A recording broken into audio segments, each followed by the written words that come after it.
Yo! Did y'all know that it's 100% illegal to try to communicate with dolphins at your local nearby beach?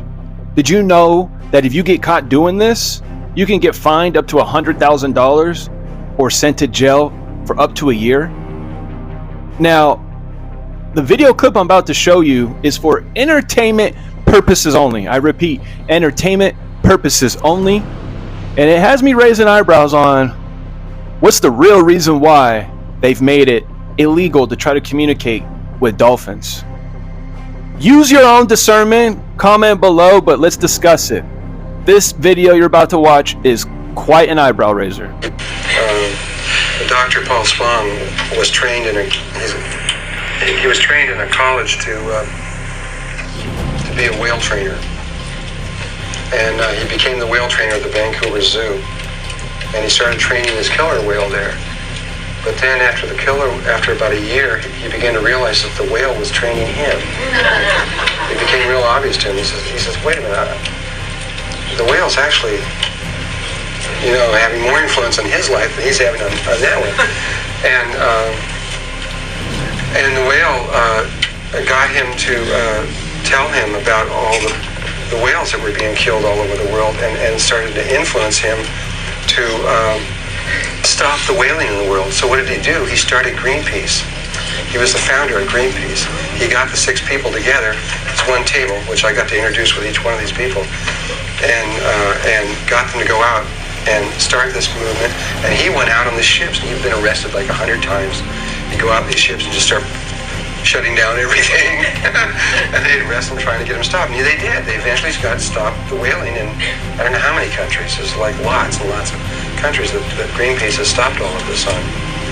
And one day he came to me and he said, the whales told him, he says he believed that he was in direct communication with them telepathically, that he could just talk to them. He could tell them in his head to do any of the things that he wanted them to do in the water, and they would just do it. And he got to the place where he just knew that it was just like talking. And they told him that there was no such thing as an individual whale or an individual dolphin in the world, that they were really cells in a larger body of consciousness. And that communication occurred, that all there had to be, if there was a dolphin, there only needed to be another dolphin within a 1,000-mile radius. And that dolphin could communicate to the whole through that one. In other words, they did have a 1,000-mile limit in their communication. And this whale wanted to prove this to him. He says, I will prove to you that this is true. So he asked me if he could have my house. I had a house in 450 miles inland on this place called Kootenai Lake. And he says, can I borrow your house for the winter? So I gave it to him. And he went in, and he was going to set up a sensory deprivation tank to float in there to get still enough to be able to make the communication, but he never even put it together.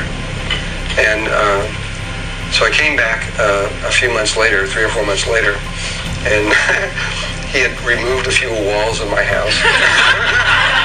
It was a funny feeling, I'll tell you. And put these windows there that weren't there before and things. It was really beautiful, but it was shocking. And he had still not made contact. He said, I need more time. And I said, well, okay. So, but I was there, so we were all living together. Him and his wife was living there, and me and my wife were living there, and my kids. And about 2 weeks later, he used to have, though if anybody, who knows Dr. Paul Spahn? You know Paul Spahn? Yeah. He's got kind of short hair now, and he looks very kind of professional-like. But he used to have really long hair and a really long beard, and in those days. And he came into the room one morning after about 2 weeks, and he had shaved his beard off on one side of his head and cut the hair short on one side of his head. And I said to Paul, I know something's up.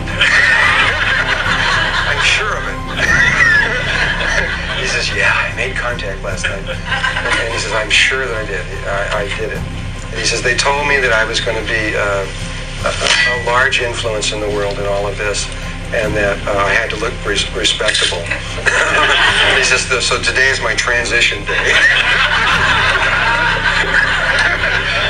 So for that day, he walked around half and half, and the next day he shaved off the other side. And what they told him is the way they were going to prove it was, he said that he was to go to this bay north of Vancouver, a very specific spot, and he was to go there with video equipment and everything so that he could prove what was about to happen. And he was to tell his people, he had a whole group of people that worked with him, he was to tell them what was to happen so that there would be like no backing out of this whole thing. And that on a certain day, at a certain time, which I think it was 12 noon on a certain day, all the whales, of which there were about 100 of them, of a certain species, would come into this bay, would swim up to the shoreline, lift out of the water, and look him in the eyes. And that's exactly what happened. He went up there with about 30 people, and they put their microphones in the water and everything, and they sat around and they waited for this time.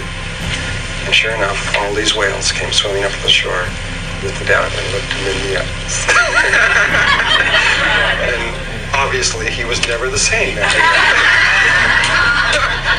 He started the Orca Lab, which was started in that very spot, and he's been merged into whale research ever since then, and on his own, not using through the governments or anything else like he did before. And he spends all his time, I taught him how to play the silver flute, and spends all his time out in canoes with them, playing flutes to them, and communicating with them, that he's now learned how to do. And so the whales have an extraordinary level of awareness. We can't really talk about it because when later I'm going to try to tell you, when I talk about the electromagnetic spectrum and light and all these other kinds of things when we get into this,